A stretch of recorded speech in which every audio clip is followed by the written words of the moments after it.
Please, don't make me undress." The words were barely louder than a whisper, but they stopped Michael Turner in his tracks. His boss, the most confident woman he had ever known, was trembling in a cold hospital room in downtown Chicago, Illinois, her eyes filled with something he had never seen before: fear. In that fragile moment, the single dad faced a choice that would test not only his character, but the very core of who he was. Before we continue, if you believe in kindness, second chances, and the quiet strength of doing what's right when no one is watching, take a second to like this video, comment where you're watching from, share it with someone who needs hope, and subscribe to the channel. Stories like this remind us that compassion still exists. Michael had always lived a life built on responsibility. At 36, he was raising his 8-year-old son, Caleb, alone in a small apartment on the north side of the city. His wife, Hannah, had passed away 3 years earlier after a sudden illness, leaving behind silence that still echoed in the corners of their home.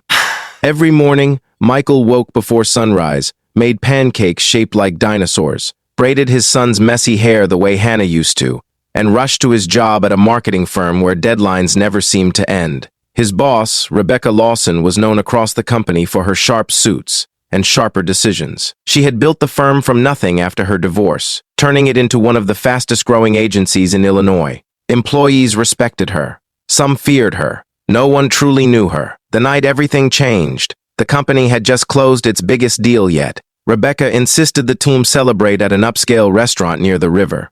Michael almost declined, knowing Caleb had a school project due in the morning, but Rebecca personally asked him to attend.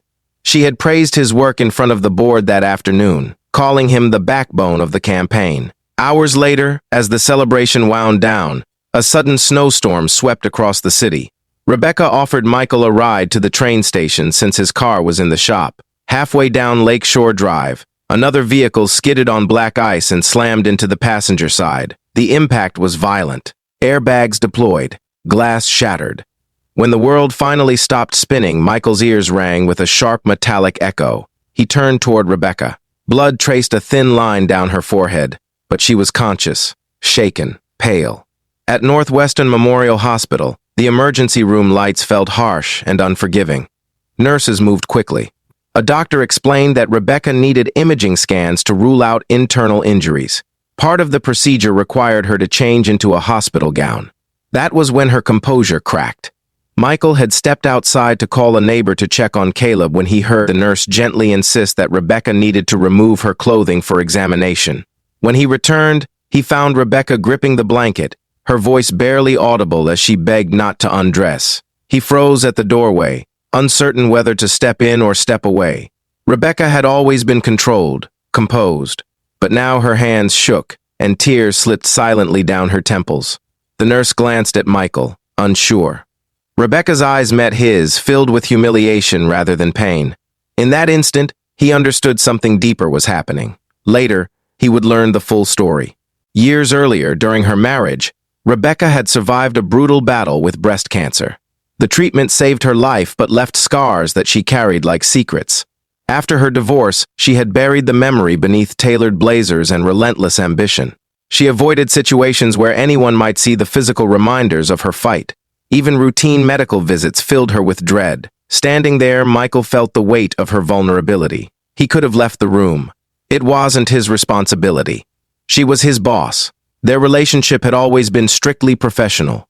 But he remembered nights when Caleb cried because he missed his mother. He remembered holding his son and whispering that scars meant you survived something terrible. He remembered how hard it was to feel exposed in grief. Instead of turning away, Michael quietly asked the nurse for a moment.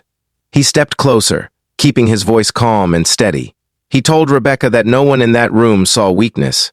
He told her that survival was nothing to be ashamed of. He reminded her that she had built an empire after everything life had thrown at her. And then he did something that shocked her.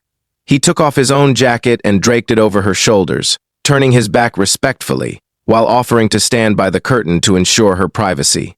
He assured her he would not look, that he would only be there, so she would not feel alone. He told the nurse to give instructions verbally and allow Rebecca to change at her own pace. It was such a simple act. No grand speech, no dramatic rescue, just presence. The nurse adjusted the curtain. Michael stood facing the wall, hands clasped, listening to the quiet rustle of fabric.